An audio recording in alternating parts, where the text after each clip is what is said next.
Hello student. आज हम अपने चैनल के माध्यम से क्लास 12 का एक बहुत ही महत्वपूर्ण इम्पोर्टेंट टॉपिक लेकर उपस्थित हुए हैं। इस टॉपिक का नाम है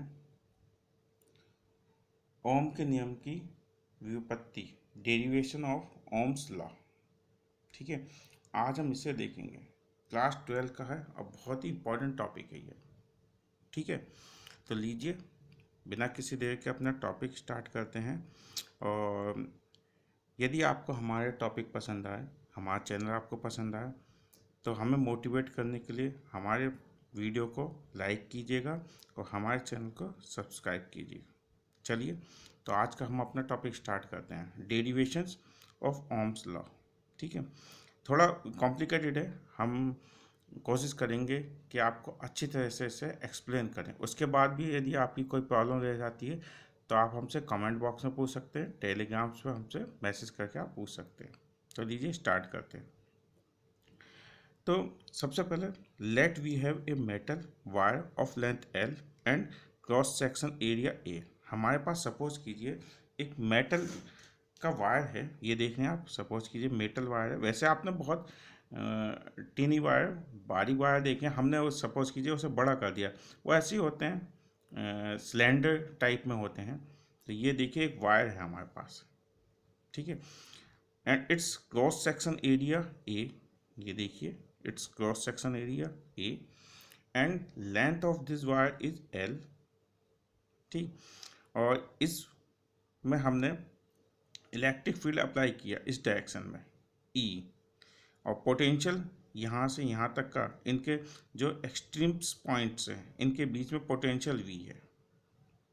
ठीक है, चलिए तो हम जानते हैं, देखिए हमारे पास जो करंट की डेफिनेशन है, Q इजगल टू होता है आई डेल्टा टी, मीन्स होता है I equal to Q upon delta T, I equal to Q upon delta T.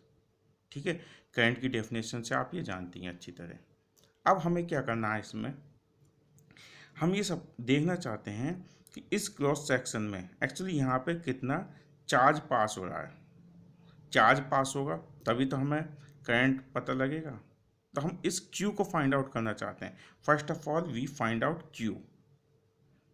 ठीक है, Q को फाइंड आउट करेंगे, पोटेंशियल को हम V से शो करेंगे, करंट I है, और ड्रिफ्ट वेलोसिटी को हम VD से शो करेंगे। ठीक है, चलिए अब इससे पहले भी आपने देखा होगा जो इलेक्ट्रॉन होते हैं उनका फ्लो जो होता है इलेक्ट्रिक फील्ड की डायरेक्शन के अपोजिट डायरेक्शन में होता है। इलेक्ट्रॉन का फ्लो इलेक्ट्रिक फील्ड की अपोजिट डायरेक्शन में होता है। ठीक है, तो ये देखिए इलेक्ट्रॉन है और ये इसके अपोजिट डायरेक्शन में फ्लो कर रहा है। अब देखिए इसमें एक सिंपल सी बात हम आपको समझाएंगे। सपोज कीजिए हमारे पास 1 पेंसिल है, एक पेंसिल है 2 रुपये की, तो 10 पेंसिल कितने की हुई? सिंपल सी बात है, 2 × 10 करेंगे 20 रुपीज़ की होगी। ठीक है, इसी कॉन्सेप्ट को लेकर देखिए इसमें ये कुछ बताया गया। हम चार्ज निकालेंगे। Late numbers of electron in unit volume, number of electron in unit volume, unit volume में नंबर्स ऑफ इलेक्ट्रॉन सब सपोज कर रहे हैं हम कितने हैं, n हैं। इलेक्ट्रॉन का चार्ज हम E से डिफाइन करेंगे। ठीक है, देखिए हमने इसमें दिखाया E इलेक्ट्रॉन का चार्ज है। Charge passes through unit volume, देखिए यूनिट वॉल्यूम में नंबर्स ऑफ इलेक्ट्रॉन थे n थे। हमें चार्ज देखना है, चार्ज कितना पास हो रहा है यूनिट वॉल्यूम से। ऑब्वियसली सी बात है, तो इलेक्ट्रॉन का जो चार्ज है वो हम n से इंटू कर देंगे, n E charge passes through unit volume. ठीक है, अब हमारे पास ये तो यूनिट वॉल्यूम से था, वही बात आ गई कि एक पेंसिल कितने की है, 2 रुपये की। ठीक है, तो 10 पेंसिल कितने की होंगी, तो हमें इंटू करना है charge passes through volume A L. Volume A L से कितना चार्ज पास हो रहा है, तो जो भी हमारे पास यूनिट वॉल्यूम से था उसकी इंटू हम कर देंगे ए एल से। अब ए एल क्या है, आप कंफ्यूज हो गए होंगे ए एल क्या है। ध्यान दीजिए, आपने 10th क्लास में स्टडी किया था base into height. Volume of cylinder, base into height means to say area into length, area of base into length, area of base into length, तो वो क्या था, वॉल्यूम बन जाता था ना 10th क्लास में जब आपने सिलेंडर का वॉल्यूम निकाला था। तो ये भी क्या सिलेंड्रिकली फॉर्म का है, तो इसमें भी हम क्या वॉल्यूम कैसे निकालेंगे, area of base into length, area of base into length, pi r square एस था वहाँ पर, ठीक है, उससे चलिए हमें कोई मतलब नहीं। तो charge passes through volume A L, A L से कितना वॉल्यूम पास होगा, तो यूनिट वॉल्यूम से जो चार्ज पास हो रहा है तो ए एल से कितना होगा, ए एल की इंटू यूनिट वॉल्यूम वाले चार्ज से हम कर देंगे, हमारे पास ये आ जाएगा, ठीक है। एक्चुअली हम इसको रिलेटेड करना चाह रहे हैं ड्रिफ्ट वेलोसिटी से। अब जरा देखिए और एक बात और ध्यान से, चार्ज पासिस इन 1 सेकेंड, चार्ज पास इन 1 सेकेंड हम फाइंड आउट करना चाह रहे हैं 1 सेकेंड में कितना चार्ज पास हो रहा है। जरा इधर देखिए, वेलोसिटी इज इक्वल टू होता है length upon time, distance upon distance कह लीजिए, डिस्प्लेसमेंट कह लीजिए, लेंथ कह लीजिए अपॉन टाइम।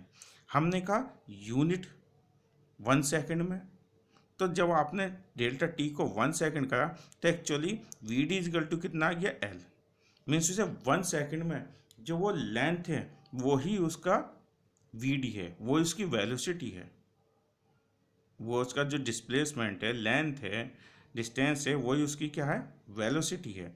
तो हमारे पास 1 सेकेंड में जो उसकी लेंथ थी एक्चुअली वो लेंथ ना होके वो क्या है, वी डी है, ठीक है। देखिए इधर इस बात को, ठीक है, 1 सेकेंड में length is equal to L, तो एल को रिप्लेस कर सकते हैं हम वी डी से, ये आ गए हमारे पास ड्रिफ्ट वेलोसिटी। अब 1 सेकेंड में इतना है तो डेल्टा टी सेकेंड में वही बात फिर से आ गई कि 1 सेकेंड में 2 पेंसिल, सॉरी 1 पेंसिल 2 रुपीज़ की 10 पेंसिल, तो डेल्टा टी सेकेंड में कितना चार्ज पास होगा, डेल्टा टी से इस पूरी की हम इंटू कर देंगे, ठीक है। अब हमारे पास हम एक्चुअली हम पाना चाहते हैं करंट, करंट का रिलेशन हम निकालेंगे पोटेंशियल से, उसके लिए सब हमें करना पड़ रहा है। देखिए कैसे निकालते हैं, so I equal to Q upon delta T, charge हमारे पास ये आ गया, हमने इसकी वैल्यू रखी, डेल्टा टी से डेल्टा टी कैंसिल हो गए, तो हमारे पास आई इजगल टू आ गया N E A V D, equation number 2, वी से 8 equation number 2, I equal to ये आ गया हमारे पास, ठीक है। अब this is a relation between current and drift velocity, ये रिलेशन जो है करंट और ड्रिफ्ट वेलोसिटी में है, ठीक। अब ये यहाँ पे देखिए ये एक बात खत्म हुई, हम अब आगे बढ़ रहे हैं। We know very well electric field equal to होता है पोटेंशियल अपॉन लेंथ, ठीक है। देखिए यहाँ पर देखिए आप इसके इसके जो एक्सट्रीम पॉइंट्स हैं, वर्टेक्सेस हैं, इसके बीच में जो पोटेंशियल है वी है, यहाँ पे इलेक्ट्रिक फील्ड ई है और लेंथ इसकी एल है, तो ई इजगल टू होगा E equal to V upon L, chapter number 1 में हमने इसको देखा था, ठीक है। वी सेड इक्वेशन नंबर 3, ठीक। आगे देखते हैं, अब जरा देखिए एक सिंपल सी बात देखिए,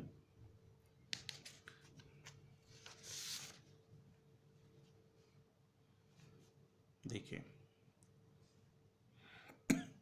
हमारे पास इलेक्ट्रिक फील्ड है, E charge of electron, M mass of electron, ठीक, वी सेड ये हमारे पास वायर है, यहाँ पर हमने इलेक्ट्रिक फील्ड अप्लाई करी, इलेक्ट्रिक फील्ड अप्लाई करेंगे, जो इलेक्ट्रॉन हैं वो इलेक्ट्रिक फील्ड की अपोजिट डायरेक्शन में चलेंगे, अपोजिट डायरेक्शन में चलेंगे, ऑब्वियसली जो बात है चलेंगे तो कोई ना कोई इन पर फोर्स अप्लाई हो रहा होगा, ठीक है, एफ अप्लाई हो रहा होगा, फोर्स अप्लाई होगा, so force on free electron due to electric field, force on free electron due to electric field, F equal to होता है हमारे पास फार्मूला क्यू ई, ये भी आप पहले देख चुके हैं चैप्टर नंबर 1 में, सो एफ इजगल टू होगा, अब हम बात कर रहे हैं इलेक्ट्रॉन की, इलेक्ट्रॉन पर चार्ज कितना है वो ई है, तो क्यू की जगह हम ई कर देंगे और कैपिटल ई वो ऐसे रहेगा, तो F equal to small E into capital E.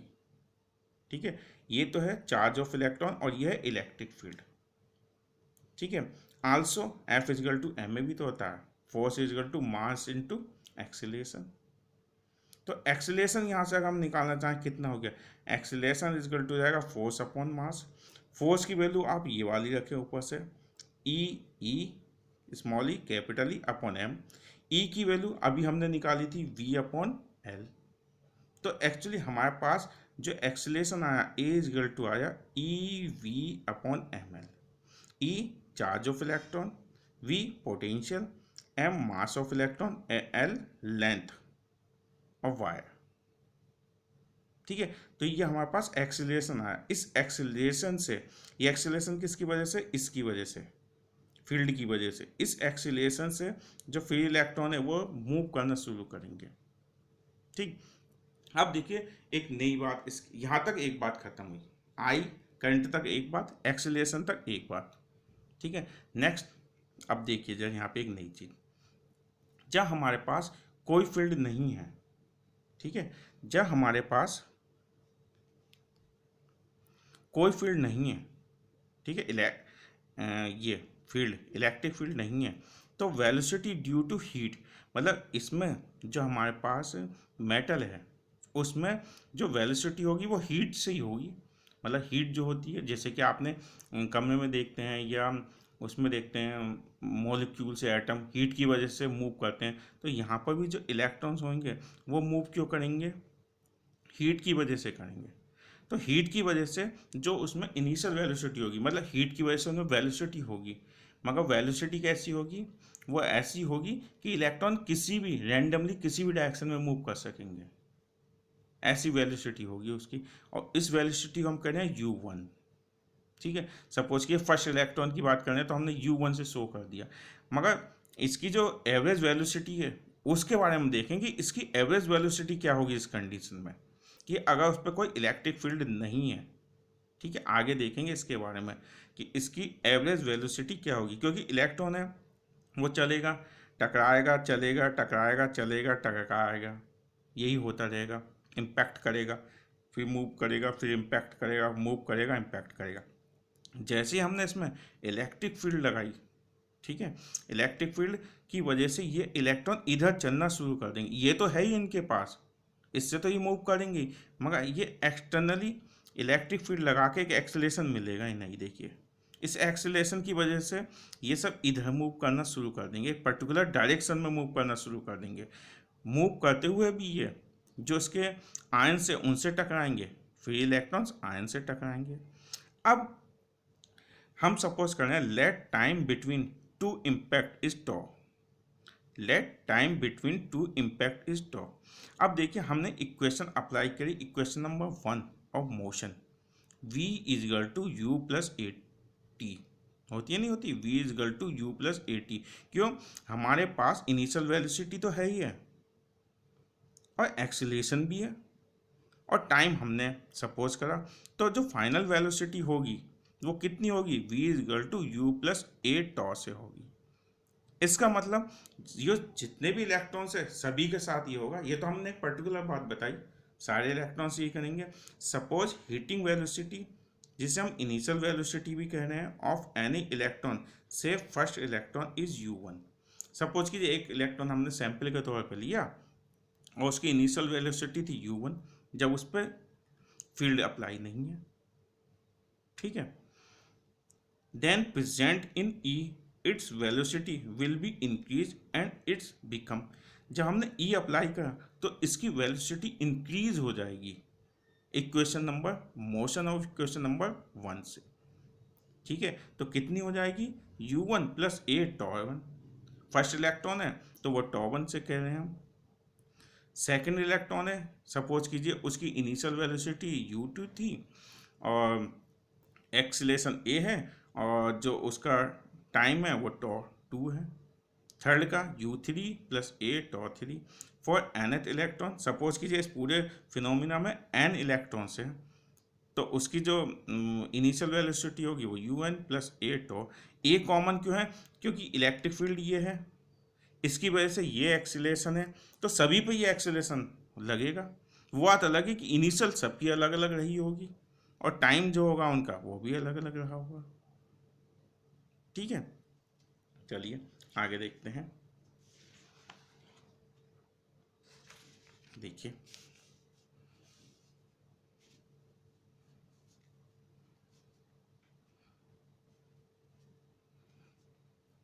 so average velocity of all an electron, it's also called drift velocity। देखिए आ गई है drift velocity, कि जितने भी इलेक्ट्रॉन्स हैं उन सब इलेक्ट्रॉन की हमने क्या करा, एवरेज वेलोसिटी फाइंड आउट करी।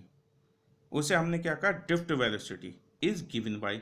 तो हमारे पास देखिए जो फर्स्ट इलेक्ट्रॉन था उसकी velocity u1 plus a₂ second electron u2 plus a₂ इसी तरह सारे इलेक्ट्रॉन हमने लिए, उनकी वेलोसिटी वो इससे दे दी हमने, इसी को कहा हमने ड्रिफ्ट वेलोसिटी। अब देखिए u1 u2 un मैंने एक साइड में कर लिया, 1/n summation i to n ui plus a fix है, अभी हमने देखा था, तो a को बाहर कर लिया, summation i equal to 1 to n तो i।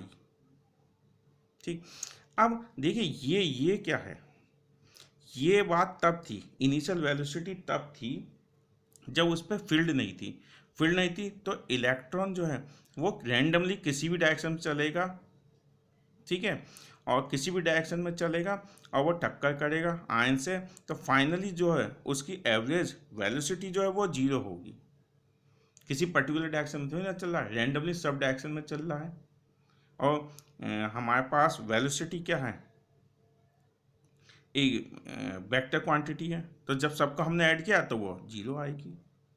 रैंडम डायरेक्शन थी उसकी, इनिशियल डायरेक्शन कोई पर्टिकुलर डायरेक्शन नहीं, मगर अब जो था सेकंड टाइम में वो एक पर्टिकुलर, जब हमने ई को अप्लाई करा तो वो एक पर्टिकुलर डायरेक्शन में चलना शुरू करा उसने। ठीक है, इसीलिए तो उसका एक्सीलरेशन ए से उसने चलना शुरू करा। तो फाइनली ये फंक्शन जो है, ये वाली टर्म जीरो हो जाएगी और ड्रिफ्ट वेलोसिटी आएगी इजगल टू a₂। ठीक है, tau equal to summation i equal to 1 to n ti। It's called relaxation time. ये जो है टॉ जो है ये है रिलैक्सेशन टाइम, मतलब दो टकरों के बीच का टाइम है ये। ठीक, अब putting value of A from equation number 1, हमारे पास इक्वेशन नंबर 1 में जो ए की वैल्यू थी, ये देख लें आप, ए उसकी वैल्यू थी EV/ml। इक्वेशन नंबर 4 में जो वैल्यू थी उसकी वैल्यू हमने वहाँ से रख दी। ठीक है, now from equation number 2, equation number 2 में जो आई की वैल्यू थी, आई इजगल टू था आई इजगल टू NeA/Vd। Vd की वैल्यू आपने देखी, ये निकाली वैल्यू, Vd की वैल्यू हमने इसमें ये रख दी। ठीक, तो हमारे पास फाइनली देखिए क्या आया, I equal to N e² tau upon m A/L V। इसको हमने इस फॉर्म में क्यों लिखा, आप अब काफ़ी हद तक इसमें देखने लगे होंगे इसमें ये क्या है। अब हम क्या करेंगे, इन सब को लेफ्ट हैंड में शिफ्ट करेंगे, आई को इसके नीचे लेके आएंगे। ठीक,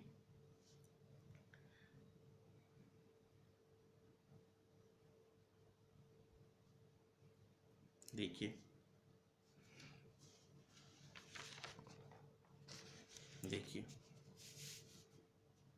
V/I is equal to M/N e² toe L/A।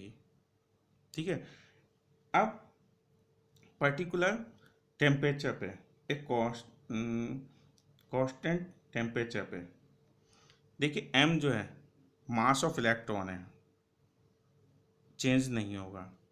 ठीक, n नंबर्स ऑफ इलेक्ट्रॉन, किसी पर्टिकुलर मेटल में नंबर्स ऑफ इलेक्ट्रॉन फिक्स रहते हैं। E चार्ज ऑफ इलेक्ट्रॉन वो भी फिक्स। तो रिलैक्सेशन टाइम पर्टिकुलर टेम्परेचर पर ये भी फिक्स होता है। लेंथ, हमने जो मेटल का वायर लिया उसकी लेंथ फिक्स होगी और उसका ऑब्वियसली सी बात है एरिया भी फिक्स होगा। मीन्स से ये सब क्या होगा, एक फिक्स वैल्यू है। ठीक, मीन्स से V/I जो होगा वो होगा कांस्टेंट, और इसी कांस्टेंट को हमने क्या कहा है, R। Resistance of metal, resistance of wire, ठीक है। V upon I is equal to R. तो देखिए यही तो ओम्स लॉ था नहीं था? तो इसमें देखिएगा ओम्स लॉ में हम कुछ भी कर लें, मतलब तो उसमें ये जो है अगर उसको हम मोड़ दें, ठीक है, तो हमारे पास जो उसका रेजिस्टेंस है वो चेंज नहीं होता, क्योंकि नंबर्स ऑफ इलेक्ट्रॉन्स चेंज नहीं हो सकते, तो चेंज नहीं हो सकता, ठीक है। अगर ये चेंज नहीं हो सकता तो उसमें क्या है, V अपॉन आई जो है वो कांस्टेंट ही बना रहेगा, लेंथ वगैरह हमने सब देखी है, कांस्टेंट ही रहेगा। तो यही डेरिवेशंस था ओम लॉ का। अब इसमें एक चीज़ हम आपको और दिखा दें, I is equal to M upon N E square tau. तो जो R जो है ये सब तो कांस्टेंट है, ये ज़्यादा पार्ट्स पर्टिकुलर टेम्परेचर पर, तो R जो है प्रोपोर्शनल किसके होगा, लेंथ के होगा, और R जो है रेसिप्रोकल होगा वो A के होगा। मीन्स टू से यही बात आप ओम्स में पीछे देख चुके हैं कि लेंथ अगर हम बढ़ाएंगे तो रेजिस्टेंस बढ़ना शुरू हो जाएगी, और एरिया हम बढ़ाएंगे तो रेजिस्टेंस कम होना शुरू हो जाएगी, ठीक है। तो ये बात हमने इसमें देखी। तो इसमें देखिए हमने क्या करा, एक सिंपल सी बात करी, पहले हमने चार्ज निकाला, टोटल चार्ज कितना था, उस टोटल चार्ज से हमने निकाला करंट, निकाला करंट निकालने के बाद हमने एक्सीलरेशन फाइंड आउट किया, उस एक्सीलरेशन के बेस पर हमने निकाली ड्रिफ्ट वेलोसिटी। ये 3 पॉइंट हमने निकाले इसमें। ड्रिफ्ट वेलोसिटी निकालते ही हमारे पास रिलेशन निकल आया V अपॉन आई में, और जो कि हमें मिला कांस्टेंट, यही इसका रेजिस्टेंस था, ठीक है। So this is A derivations of Ohm's law. अब इसमें आपको कोई भी प्रॉब्लम हो, कोई भी समस्या, आप कमेंट बॉक्स में जाके पूछ सकते हैं मुझसे, टेलीग्राम चैनल पे जाके पूछ सकते हैं, कोई राय हो वो दे सकते हैं। और यदि आपको हमारा वीडियो पसंद आता है तो हमें लाइक ज़रूर कीजिएगा और हमारे चैनल को सब्सक्राइब जरूर कीजिएगा। और जल्दी ही आपके लिए एक नई वीडियो लेके उपस्थित होंगे, तब तक के लिए नमस्कार।